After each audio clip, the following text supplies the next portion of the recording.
राज्य की अशोक गहलोत सरकार के आज 3 साल पूरे हो गए हैं। कांग्रेस ने चुनाव घोषणा पत्र में खूब वादे किए।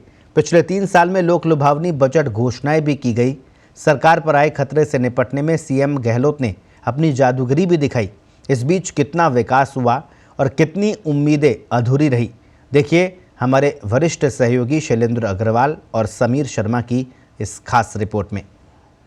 सरकार के 3 साल, सियासी जादूगरी, विकास भी जरूरी। प्राथमिकता से दूर कई जिलों की पहचान, आधे से ज्यादा जिलों को आस, बजट मिले तो हो विकास, सरकार की नई घोषणाओं का इंतजार। रंग रंगीलो राजस्थान का शायद ही कोई ऐसा जिला होगा जहां की अपनी खास पहचान ना हो, चाहे बात लोक कला, हस्तशिल्प या चित्रकारी की हो या खनिज संपदा, खेती और खान पान की। लेकिन सरकारों का इस ओर ध्यान नहीं गया। मौजूदा सरकार का 3 साल का कार्यकाल भी अलग नहीं है। 3 साल में उन इलाकों में विकास के ज्यादा काम हुए जहां के जनप्रतिनिधि तुलनात्मक रूप से अधिक प्रभावशाली हैं। इस कारण आधे से ज्यादा जिलों में विकास की कमी खल रही है। आम लोगों की भाषा में कहें तो इन जिलों में विकास के नारे तो खूब पहुंचे, लेकिन विकास कार्यों के लिए सरकारी मशीनरी का इंतजार ही रह गया। प्रदेश पर्यटन के साथ कला संस्कृति के मामले में भी समृद्ध है। खनिज संपदा, खेती और खान पान के मामले में भी प्रदेश के कई जिलों की अलग पहचान है।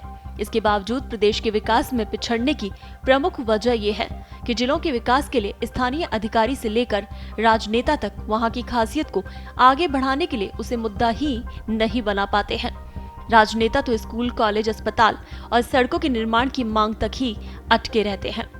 सरकार की तमाम घोषणाओं के बावजूद आधे से ज्यादा जिलों में लोगों की अपेक्षाओं को सरकार की नई घोषणाओं का इंतजार है।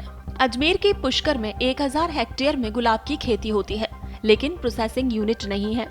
राजसमंद के शाहीबाग क्षेत्र में चैत्र मास में बेजोड़ खुशबू वाला गुलाब होता है। इसके इत्र की मांग है, लेकिन इसकी खेती घट रही है। इसी तरह से बांसवाड़ा जिले में 12 महीने मक्का होती है, लेकिन ना तो प्रोसेसिंग यूनिट और ना ही MSP खरीद केंद्र है। जालौर का जीरा, जालौर व बाड़मेर में इसबगोल, धौलपुर व टोंक में कमल की खेती और सोजत की मेहंदी सहित जिलेवार अनेक उत्पादों की अलग पहचान है, लेकिन इन्हें सरकारी साथ का इंतजार है। बहरहाल 3 साल का जश्न मनाने में डूबी राज्य सरकार को अब आंखें खोलनी होगी। बहुत हो गया सियासी उधेड़-बुन, अब जनता को काम चाहिए। समय कम, मंजिल दूर है, रफ्तार पकड़नी होगी। सरकारें चेहरों से नहीं काम से चलती हैं, वरना जनता जनार्दन है, सब जानती है किसे और कैसे चलाया जाए। ब्यूरो रिपोर्ट, पत्रिका टीवी।